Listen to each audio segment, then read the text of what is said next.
Anis biyan kaba, biya chaltu, biya turumiya, kan uman badatu, handura abola. Dhugaa sitti maa intala akkasii qabaachuun keenya edaan nama ni qabnaayi. Kan joona dhagamee nama ni qabdanii baga horattan. Baga horattan dhugaa warri Habroo Galabsoo ni qabdan.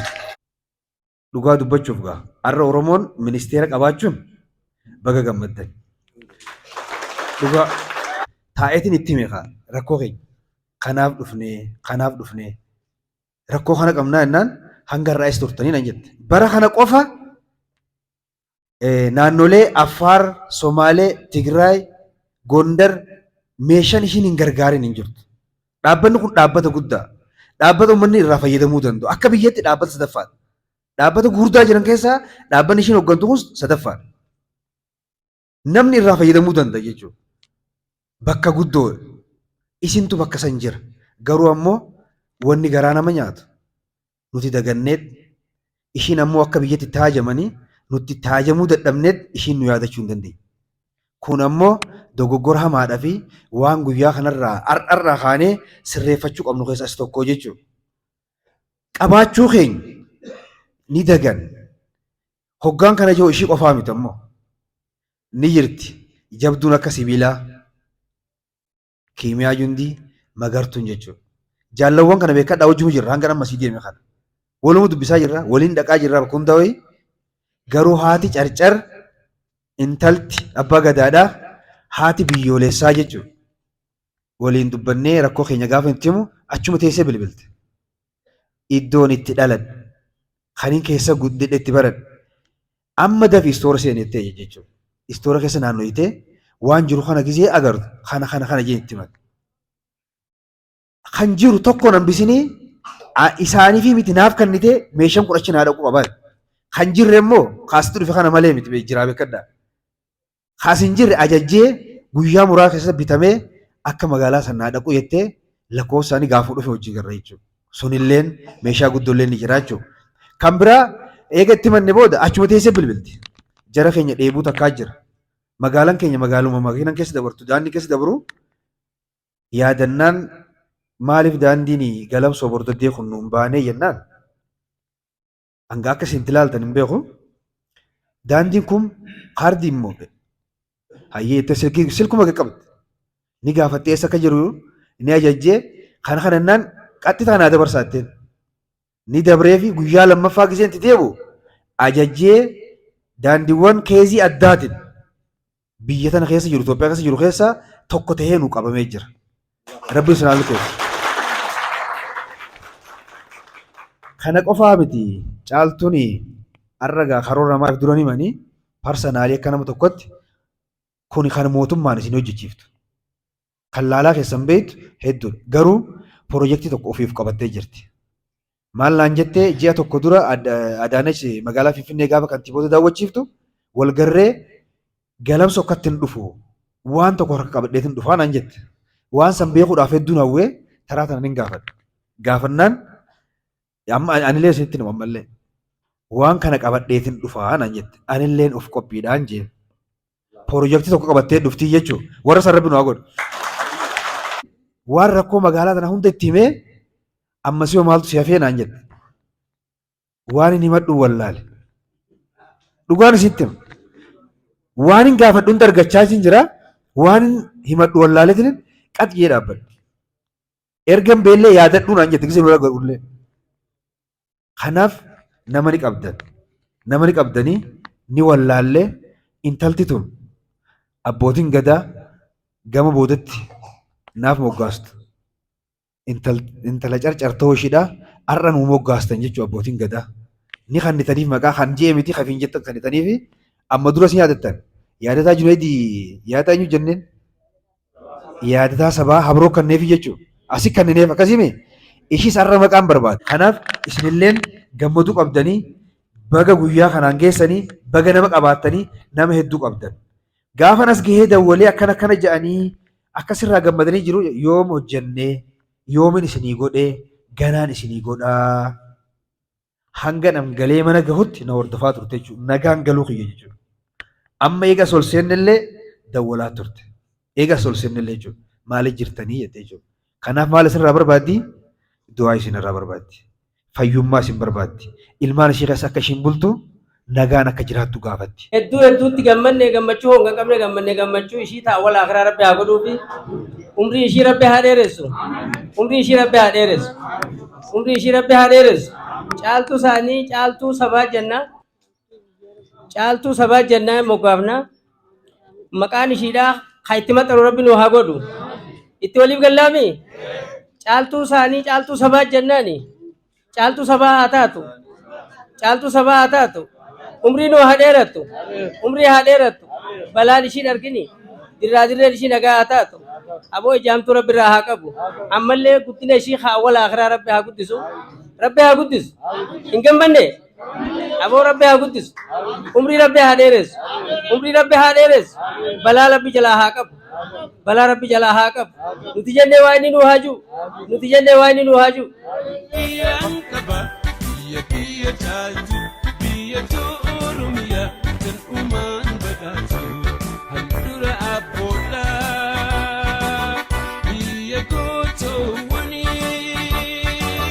biyya hayyuu karaa kanneen durirraa jalqabee magaalaa tana guddisuufis ta'e seenaa magaalaa tana leellisuudhaan akkasumas seenaa guddaa magaalaa tana keessatti hojjetan lamaan manguddoo aanaan kun qabdu magaalaan kun qabdu Oromiyaan qabdu manguddoo jabduu na biratti argama. Maqaan kiyya Umaree Haajitan jedhama. Dhalootuma magaalaa Galamsootis jiraatuma asiiti. Dhugumatti magaalaan Galamsoo magaalaa seenaa guddoo qabdu. Seenaa saba Oromoo keessatti illee seenaa guddoo qabdu. Akka Harargee lixatti illee magaalaa seenaa qabdu. Akka seenaa ishiidhaan taane. Maa ta'uu dhabdee yoon jenne dhalootuma ishiititu ishiidhaan yaadinii jettu qabna. Maqaan kiyya maqaa qoosaa Haaji Adayyuu jedhanii maqaan kiyya Haaji Muhammad Adamii dhaloonni kiyya awraad magaalaa. Hayyeega galatoomaa isinillee warreen asirratti na affeertanii baay'ee galatoomaa isin jedhu magaalaa Galamsoo magaalaan Galamsoo seenaa guddoo magaalaa qabdurraayi. Magaalaa beekamtuudha gurraa fi miti gurra dubbatoo san taanetti aanaa habroo waggaa jaamtu dur keessatti waggaa dargee aanaan jaha ishii jala ture. Turatti warada jaamtii warada jaha jala ture. Isheen ammoo magaalaa awraajaa jaamturraa tokko. Magaalaan awraajaa taate tokko akka kifilaagaraati. Arramoo deebitee aanatti gad deebite. Silaashiin maal ta'uu qabdi? Magaalaa godinaa ta'uu qabdi ture. Magaalaan Galamsoo takka aanaa habroo jaamtuun garaa hedduutti argamti. Aanaa garaagaraa jira, gubbaa qorichaa jira, hancaartu jira, daaroo labuu jira, bookee jira, baddeessa jira, iddoo kanatti argamti isheen. Magaalaan tun magaalaa hawwatamtuu silaa godina ta'uu qabdurraa tokko jennee akka fudhannurraa. Kabajamtoota hordoftoota keenyaa sagantaan keenya qophii addaatiin arraan tana magaalaa Galamsoo keessatti qopheeffamtee gaggeeffamaa jirtu akkuma turte jirti haa ta'u kanaan wal qabatee keessummaa jabaa tokkoon na biratti argama. Gaariidha arraan tana afeerraa gaariin afeerame kantiibaan magaalaa Galamsoo afeereen asirratti argame hedduu bareedaadha waan takkaan argin agarree magaalaan Galamsoo magaalaa maqaan ishee guddaati qiyaasa malee ammoo ati ilaalte akka ati gartee waasa laaltu san himiti kanaafuu inshaallah yoo rabbiin jee waanuma gartee ilmi namaa irra dalagatu santu xiqqishuu qabe malee namni gartee bakka itti dhalate jaalatu hin jiru biyyan jiru irratti nan jaaladha amma isinitti waan fakkaatu san irra jaalatan waan achi tureef jecha sunnatti guddoodha bakka itti dhaladhe haalan jaalanna inshaallah fuuldura kunis irratti hojjetama. Hanaan biratti argamti mee dhimma magaalaa kana wal qabatee gaheen dubartoota maal akka ta'ee fi namoonni magaalaan tun dhalchite kanneen bakka garaagaraa jiran namoota ciccimoo dubartoota magaalaan tun qabdu hedduu jira isaaniif ergaa maalii qabda? Galatoomii an kan jiru warri biyyaa dhaloonni biyya ofii tanaa akka itti dhalatanitti biyya ofii guddisuun biyya ofii guddisanii fakkeenya ta'uun gaariidha namuu bakka jirutti haa biyya keessa jirus haa ala jirus hundi waliin ta'ee biyya sana yoo jirre misoomsinee biyya ta'e guddifannee hedduu namatti tola yoo dandeessan kara dandeessanii namoonni wajji dhaabbatanii biyya sana akka jiru isin gaafadhaa galatoomaa bareedina. An Abdullaa Shimshorrootiin jedhama. Jiraata magaalaa Galamsooti. Amma hojiin kiyya daldala. Ammaaf daldala hojjechaa jira. Haa ta'uuti arraan tan immoo carraa argame namoonni biyya keessaa biyya alaa walitti hirmaachuudhaan magaalaa sana jijjiiruudhaaf tattaafachaa jiru. Kanaan wal qabatee immoo Galamsoo dhalattootas ta'ee piroofeesarri doktoroota namoota beekamoo bakka hedduudhaa qabdi hayyoota magaalaa isaaniitiif gaheen magaalaa fi jijjiiruudhaaf kan isaanirraa eegamu maal akka ta'ee fi isaaniif ergaa maal qabda? Gaheen nu barbaachisu dura mataa ofirraa. Magaalaa ofii namni akkuma mana ofii tolfatu magaalaa ofii tolfachuu qaba. Dura namni magaalaa ofii dura dursee magaalaa ofiitiif yoo godhe akkuma of jaalatutti yoo magaa jaalate namni hunda jirjiru keessattuu yeroo ammaan tana magaalaan guddataa deemu jirti. Yeroo ammaan tana guddataa deemu jirtu kan ijaaramuu barbaachisa. Ijaaramanii waldaalee misooma adda addaa jiran keessattuu namni galamsoo irratti hin baratin hin jiru. Aanan asitti daangessu jeheenu asii barataa turani. Habroon dursun amma asii baratan. Namni haaskool galamsoo irratti baratin hin jiru. Seenaa galamsoo namni hin qabne hin jiru. Bara dargirraa haseedha ammatti. Kanaafuu yoo jaaramanii hojii misoomaa takka maal feesa dura namni nama qindeessu barreessa. Hojii hojjechuun dura qindoomudha. Nama qindeesse walitti qindaa'itu waan haaroo waan jijjiirama fida. Dura qindoomudha. Ifa qindoomte booda jaaramte booda jaarmanii santu karaa gaggeessummaa deebee gaggeessan sun karaa hojiitti jijjiira. Kanaafuu maal godhuu qaba dura jaaramuu qaba. Ka biyya alaa jirus ka biyya keessas jirus mootummaa qofarratti eeguume. Biyya ofii jijjiiruun xuuxxoon 50 nama tokko baadha. Firii takka takka yoo baatan immoo faayitii Oromoon. Kanaafuu maal godhuu qaba dhaloonni biyya tanaatii fi namni seenaa biyya tanarraa qabuun dura jaaramu. San booda immoo hojii misooma irratti, hojii qulqullina irratti, hojii hunduma irratti biyya ofii yoo yaadatanii bareechan har'aan tana sadarkaa magaalonni biraa irra jiran san yoo ijoolmatti ilaalle yeroo hunda galamsoo jechuun maqaan hin teessisu hojiidhaan agarsiisu. Hojii yeroo agarsiifamu waan ishiin barbaaddu hundaan bira dhaabbachuu gaggeessan kophaa isaan hojjetaa wajji hawaasa wajji kabarate wajji yoo ta'e malee gaggeessan kophaa isaa biyya jijjiiruu waan hin dandeenye yoo dandahame wal jaaru akkuma biyya jiran biyya keessa jiru jaaramu waldaa adda addaa jaaramee biyya jaaru. Kana isii guddisuudhaaf isii barsiisuudhaaf manni barnoota akka ijaaramuuf uummanni keenya ilmaan keenya akka guddatan akka keenyatti nuti utuu ofiin baratiin tattaaffataa gara rabbiin godhu goone ilmaan keenya sun har'a gartee warri baratee ala jiru gartee goddaama nuti goddaamneef gartee rakkoo ittiin akka inni san hoggaa waan galamsoo dubbanne galamsoo taayin bombii gartee sa'aatti dhootu jaanii mooraalii keenya tuqulleen ni jira jechaadha hoggaadha isii wanniidhaaf hoggaadha deemne sunitti ammoo har'a homaan hin goone har'a rabbiin keessaa nu baasee har'a darajaa tan irra jecha darajaan har'a keessa jirru tun gaamma namuu gizee argatee ilmaan keenya hafu irraanfates harafes haala jirus biyya keessa jirus xiqqaa guddaan keenya magaalaa keenya haa guddifnu har'a gartee gaazexaanii tokko takkaa'u uummata kana argannaan fotoo waan kaasu argannaan kana dubbatillee naan hin jiinaadha ni beeytanii biyya teessanii waan takka darbadha waan dubbillee haa taatu gargaarsa haa taatu qabeenya haa taatu itti wal mari'adha akka uummanni biyya ofii guddisuu jirutti karaa diiniinis karaa duniyaatiinis karaa qabeenya waa hundaanuu akka nu guddiftan hadaraa isin jaan ilmaan keenya bakka hunda waajjira hunda ilmaan keenya jira ilmaan galamsoo jiran waan nama qabeenyatti namni nurra qabu hin jiru maaliif immoo ma'aanaa biyyatti maal naagooti biyyatti yaa maalan godhaati hin beekne jecha odoo biyyatti maal naagootirra biyyatti yaa maalan godha jecha hayaadan taate har'a akkanan jiru ammoo amma wanni isinitti iyyannu waan dandeessaniin misooman akka nu bira dhaabbatan ilmaan keenya kabbo doktooraa kabbo forseeraa bakka hunda jiru akka nu yaadatan hadaraa jaan. Haa ta'u har'a uummanni keenya ka'asii Finfinnee gal ka'asii Hadaamaa gal ka biyya biraa galee biyya biraa misoomse sun bakka sanitti goojjoo inni jaare abaluu jaaree maqumaa hin qabu. Odoo har'a biyya tana keessatti jaaree ilma abaluutiin mana akkanaa jaaree ilma baluutiin bakka tana akkana godhee dhaqabe.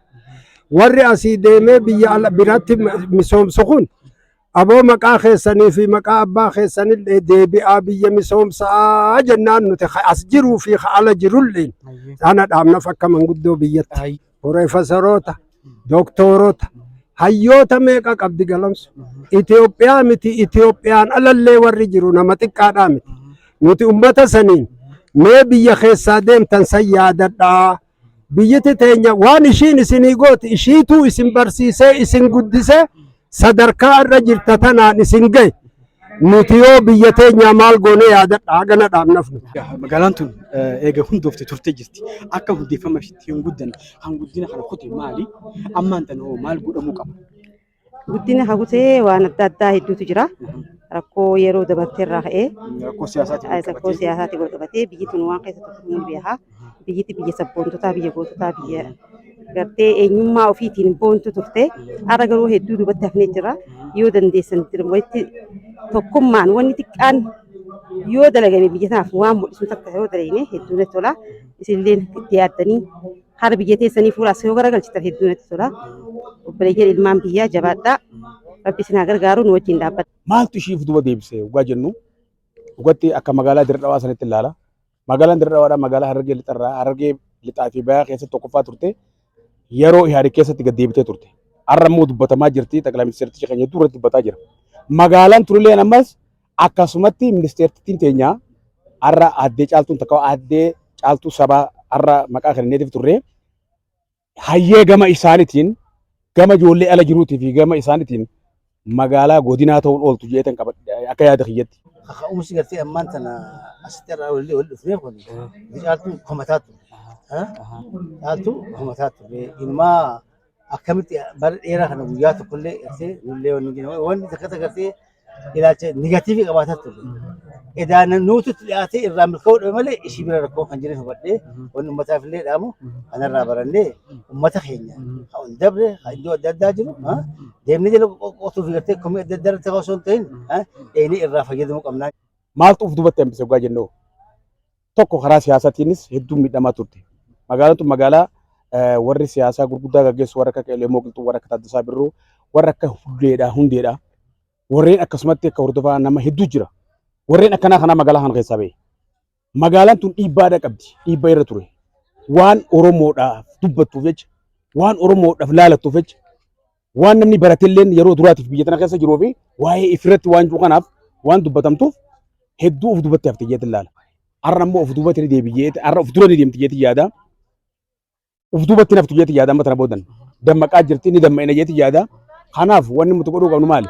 Tokko taanee fuulduraaf yoo walitti deebine magaalaa tana of dura deemti jeetiin yaadan. Har'ammoo haalan inni gartee irraa gammade kantiibaa keenya Ahmad haalan inni gartee waan inni itti jiru kana irraa gammade ammallee Ahmad ijoollee gartee amma ol kaatu inni waan nuti jenneen dhagaa telefooninis nama an dubbisuu danda'u gisee wal qunnamna hedduun irraa gammachuu qaba magaalaan teenya akka ishiin nu misooma gartee misoomtee guddattu haalan waan hin fedhuuf jecha nuti warri alaatis akka gaariitti chaanala keenya yuutuubii kanas gargaarree deeggarree maddii dhaabbanne waan isin dalaydan hedduun argamee galamsoo keessatti namni nuti ilaallu isini akka gaariitti gartee gargaarsa goonee isas gartee akka ijaarruun barbaada lammadammas magaalaa galamsooti magaalaan galamsoo dhaloota akka namuu gartee irratti dhiyaattanii gisee hunda dhuftanii laaltanii waan barbaachisu godhaniif hedduu barbaada jechuudha warra alaa. Takka jireenya isaa keessatti waan gaarii takka dalagee dabruu qaba. Hoggataan bu'aan qaba. Biyyi magaalaan tuni nama hedduu oomishtee nama jajjabaa oomishtee ammoo akka gartee oomisha qabduun bu'aan arganne. Kara san bu'aatti jijjiiruudhaaf hanga tokko qophoonni jira rabbiin haa gargaaru.